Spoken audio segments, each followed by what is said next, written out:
Hi YouTube viewers, it's FLC MJJ. I wanted to talk a little bit about the trial of MJ and Conrad Murray. First of all, I just want to say this prior to me starting on the discussion. Any angry comments or derogatory comments, anything that I don't like, will be deleted because this is me stating my opinion. And if you don't like it, then don't continue watching the video. That's just common sense. Don't do it then. But anyway, this video is dedicated to Michael Jackson and his family and to all of MJ fans. Um, for the past couple of weeks, we have been experiencing and been hearing about the trial of this man and his doctor. Um, what I want to talk about is Conrad Murray and his gross negligence, people. Okay, so let's start off with the money that he was supposedly going to get. Okay, so AEG hired Dr. Conrad Murray. Michael didn't hire him. AEG did. Now, they should have at least told Michael that he was going to be given a doctor. Okay, I understand that Michael might have needed a doctor at that time, but $150,000 a month.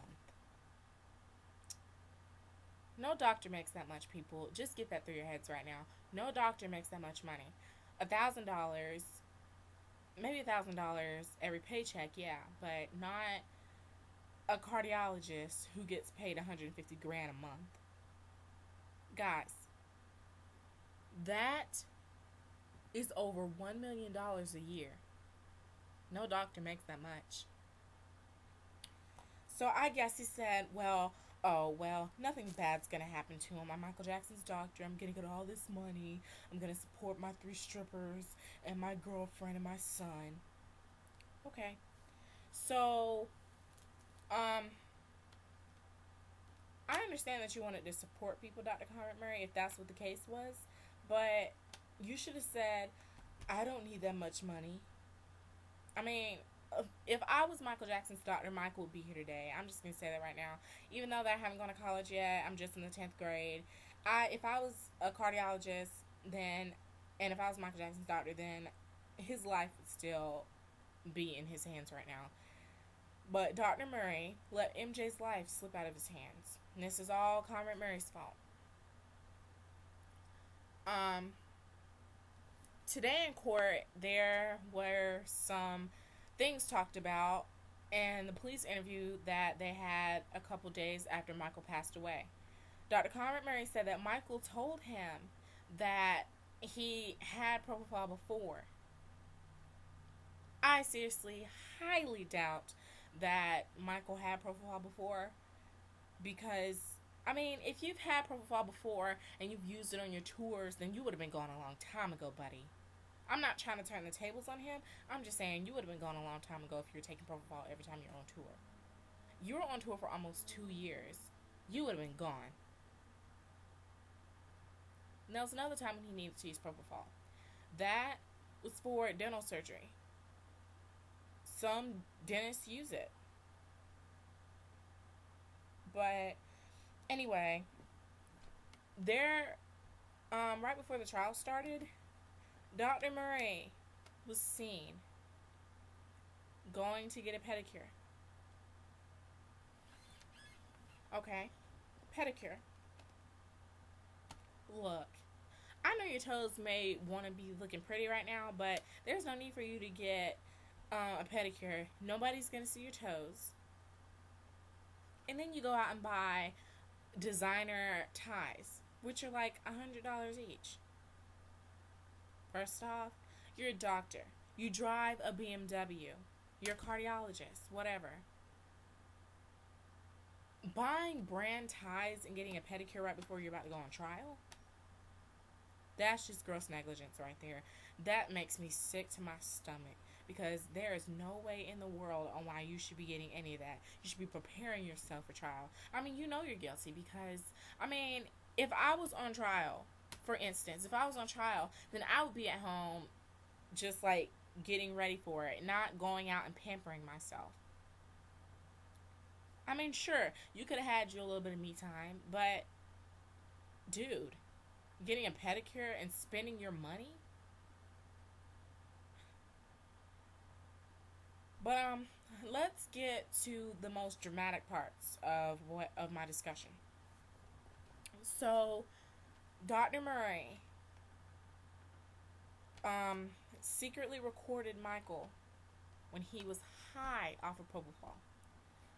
Okay. So, you befriended him and he told you everything about his life, about how he hurts, about how he had no childhood, and you betrayed him, sir. You secretly record him on your iPhone, high off of drugs, claiming that, oh, I understand you. I understand where you're coming from. I would do the same thing. BS, Dr. Propofol. You didn't care. All you cared about was the money. Because if you cared about MJ, he would still be here. Was stupid. You tried to revive Michael, okay? So you're doing it with one hand on a bed. If you were a smart enough doctor, you would have put Michael on the floor and you would have been using both hands to try and revive him. But guess what? That didn't seem to work because you're sitting here being stupid, talking about, oh, I'm going to the bathroom, I'll be right back. Okay, it doesn't take 45 minutes to use the bathroom, not unless you're really constipated. But you weren't constipated. Second, you didn't go to the bathroom because you were outside in the hallway making phone calls to your mistresses, your strippers, your cocktail waitress, whatever. And you're also emailing people about what Michael needs and all of his insurance for his comeback tour. You're not his publicist. You are his doctor who's supposed to be monitoring him every minute of the day. He gave you a place to stay. He gave you money. He opened you up in his arms. But what do? You betray him. And you let his life slip through your hands like water. And you're crying fake tears in court. Look, I'm going to tell you this right now.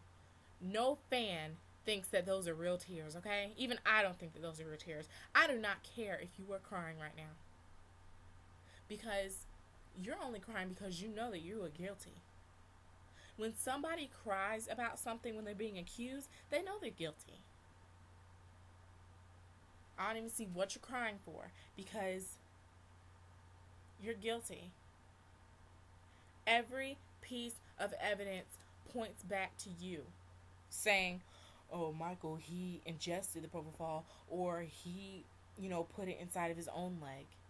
Well, guess what? You lied to the prosecutors because your left index fingerprint was found on the fatal dose of propofol. It was found on that bottle. So don't tell them that Michael ingested it or that he inserted it in his own leg because he didn't, because his fingerprints weren't found on it, buddy. Your fingerprint was. So I'm going to tell you this right now. You are going to jail.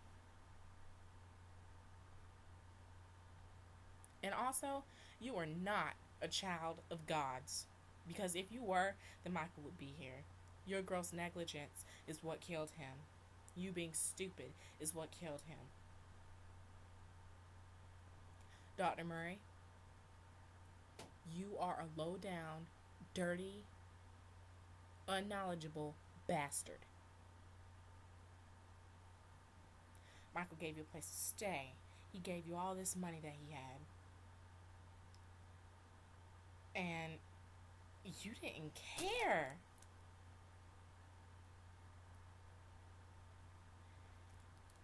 Okay, here's another thing I want to talk about. You put propofol in Michael's ankle. Every little organ in Michael's body was filled with propofol. His ankle, his liver, his stomach, his kidneys. Even the jelly fluid behind his eye was filled with propofol. So if he started crying, then creamy looking tears would be coming down his face. When Michael's talking about how he hurt and how he didn't have a childhood, he pauses for a second and you say, are you okay? No, he's not okay. So don't sit here and think that he is okay. You should have told him that this propofol is not going to help you go to sleep.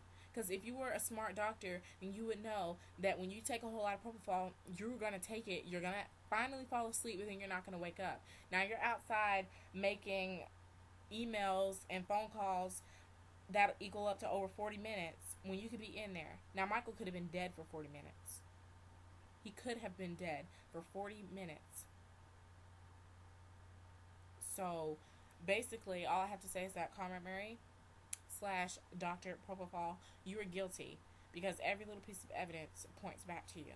You lied to the prosecutors about everything that you said, and there's no need to there's no need for you to even see outside of a jail cell. It's going to be sad because your son has to talk to you through a prison payphone.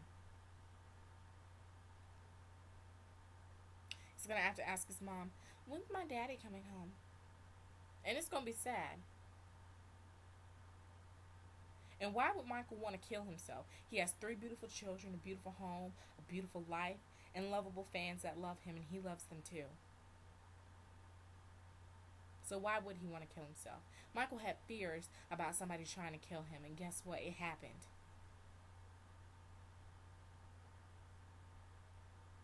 I know when people say accidents happen, people die. But okay, this wasn't an accident, because if it was an accident, then you kind of wouldn't really be on trial right now. This was on purpose. In my opinion, this was on purpose. So Dr. Murray, you're guilty. And you're just being a stupid bastard who didn't give a care about Michael. Didn't care at all. So, basically, all I have to say is that you are never going to see outside of a jail cell again. You shouldn't even have a lawyer. So, basically, MJFAM, that was most of my discussion that I wanted to say. If there is anything else that I have left out, please contact me on my Twitter at FaithHeartsMJ. I repeat, that's FaithHeartsMJ. Let me know if you want me to discuss anything else about the MJ trial. I'll be making another video probably tonight because I want to, say a tribute to Michael. I've written him a letter, and I want everyone to, hear it and hear what I have to say, because Dr. Murray knows how Michael felt about his children of the world and his babies of the world and his fans, because he loved him. He loved them. And he would say, I love you, and I love you too, and I love you more. Well, Michael, we love you more. We love you. And justice will prevail. And everyone, let's get justice for MJ as a trending topic on Twitter. Because right now I'm very unhappy with how this trial is running. When we say Dr. Murray, we find you to be guilty, I'll be the happiest person on earth. But I'm going to go ahead and get started on my other video. I hope that all MJ fans like this video. If you do, please like and comment, and let's try and get up to 100 or 2,000 views. I'm going to go ahead and start working on my other video. So, it's all for love, and I'll see you guys soon.